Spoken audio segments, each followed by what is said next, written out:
And now an issue or a topic which has a lot of pros and cons, at least so far from or since it was introduced. That's the Lagos-Calabar Coastal Highway. It's a proposed 700-kilometer multi-phase infrastructure project. It's under construction and designed to connect Lagos, Calabar, and about 6 other states, which includes Akwa Ibom, Cross River, and of course down here to Lagos. It's still in the news, and some Nigerians, those in diaspora, who say they've been affected after making investments in real estate in that area, they've taken their grievances to the Minister of Works, David Umahi, and they say they have some response, and that's what we're trying to get this morning. And we're going to be doing this with their representative, an advocate of Nigerians in diaspora, and she's also the Chief Executive Officer of Win Homes, and she joins us from Texas. Before we get into that, let's know a little bit about this project. So we know that the length of the highway is planned to be 700 kilometers road that will run along the southern part of the country. The routes will start from Victoria Island in Lagos, terminate in Calabar, cover Cross River State, Edo, Ondo, Ogun, Delta, Bayelsa, and River States, as well as Akwa Ibom. And of course, we can imagine the economic activity that should take place, you know, with all of this connection within those states. Lagos might lose some of its traffic, you know. And then the project aims to improve connectivity, boost trade and tourism, stimulate economic development along the regions that it's connected. It's a 10-lane dual carriage, supposed to have 5 lanes on, in each direction. One unique feature that's planned to be included is a standard gauge railway line down the middle of the highway. So you have the multi-transport system also coming there, making it even more exciting. The highway is being constructed using continuous reinforced concrete pavement. The funding, obviously, is also an area of interest. The timeline is supposed to take about 8 years to complete. Started in March last year, so it's 1 year already, or more than 1 year already, obviously. So that cost approximately 14 trillion naira, between 14 and 15.6 trillion naira. The funding model is engineering, procurement, construction, and financing arrangement, with federal government providing 30% of the funds and the contractor providing the rest. So obviously a lot of Nigerians get excited when they hear about this, but those affected who have invested in the areas affected that will be used to connect these areas, of course, they have to protect their investment first, and that's why we have Engineer Stella Okengu joining us now. Engineer Okengu, good morning and welcome to the program.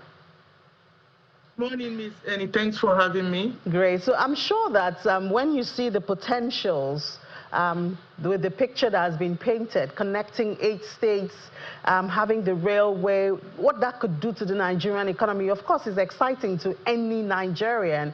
But also we've heard voices that are not so happy about the project. And some Nigerians in diaspora who have invested in that area also. Maybe you should start from telling us what's your grievances and your interaction with the minister.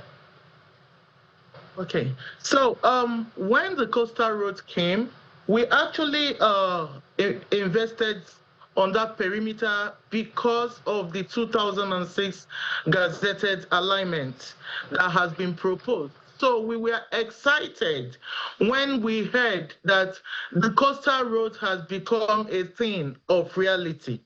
Because, like you know, I live in United States, and I know that coastal road boosts trade and logistics, tourism and real estate development, industrial and agricultural growth, regional integration. So there's a lot of things that, you know, that got us excited.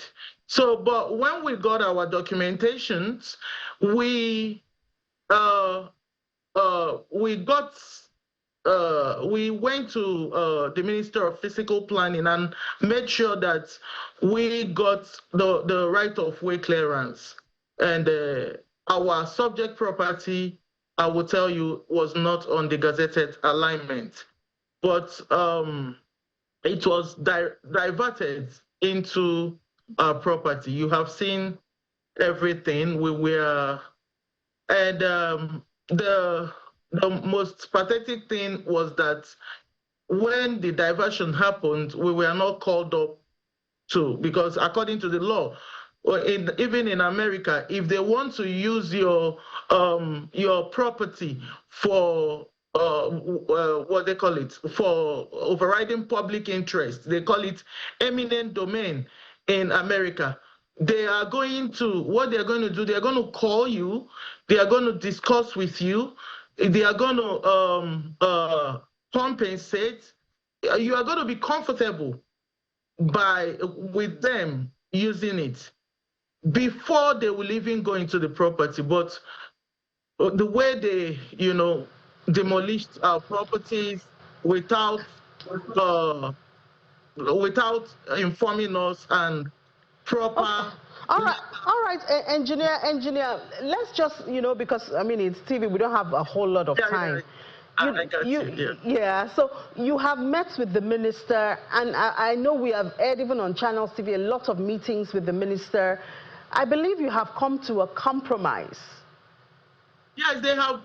The federal government, through the Minister of Works, has opened a channel of communication, which we are waiting for the invitation so that we can come and have our own stakeholder meeting with him and resolve the issue. Yeah. All right. So you investors in the U.S., I believe at this time, you have also had discussions. What's the sentiment like, especially since you've met with the minister? Has it been able to calm nerves, and all of that?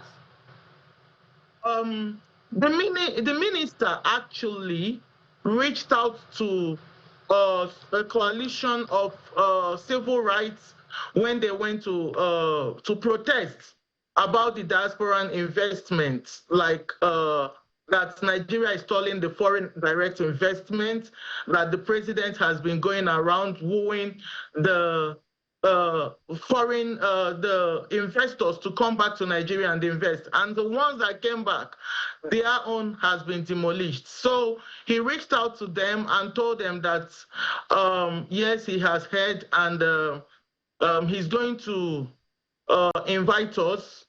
So, but because of the traveling that the president has been traveling, for bilateral agreements with other countries, we have not been able to get a specific appointment. But we have written to them, telling them that we are ready to come this October, and they were waiting for the response.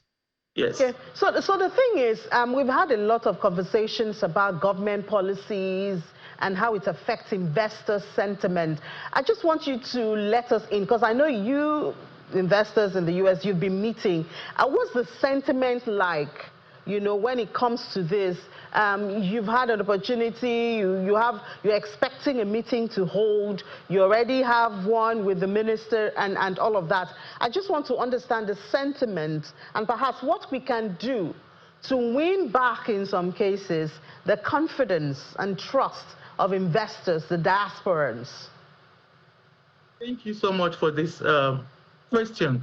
I went through some things, and I believe that government should build an enabling environment and create a stable policy, not a somersaulting policy that will actually protect the diasporans, not only the diasporans, foreign investors that comes back to Nigeria to invest. Most of our leaders and politicians they have property over here in US, all over the world. But I don't think that they will be so scared, because they know that their property, because of the policy, the stable policy abroad, it will protect their investments. So we are appealing to the federal government to create a stable policy that will protect our the Nigerians in diaspora. If possible, create a bill that will also protect it. Because you know that in the diaspora, the inflow of diasporans to Nigeria quantified the yearly budget of Nigeria. So it's a big money. And when we are having this problem, it will also be demarketing Nigeria. It was not on my attitude to go round and be, but you know, these people came back because of the trust and integrity our company has built over the years. So that was why they trusted us with their finance and money to build a wonderful estate for them. And you know that most of them that are Nigerians, they have roots here, they have family here, they have, you know, their family and their relations. So some of them, we have to go extra mile to convince them to come back to Nigeria to invest. So this is what we appeal to the federal government to look into and make sure that they are well compensated, everything is in order.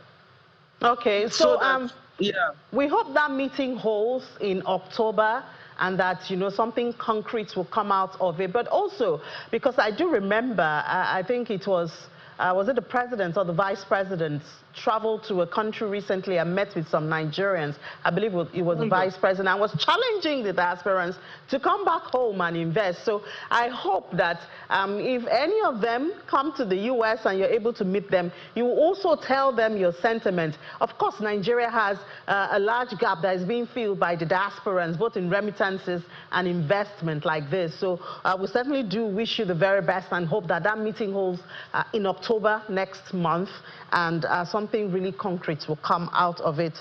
Engineer Stella Okegu, thank you so much for your time on the program. She's an advocate of Nigerians in diaspora and the Chief Executive Officer of Win Homes. Thank you so much. Thank you for having me, Annie. Great.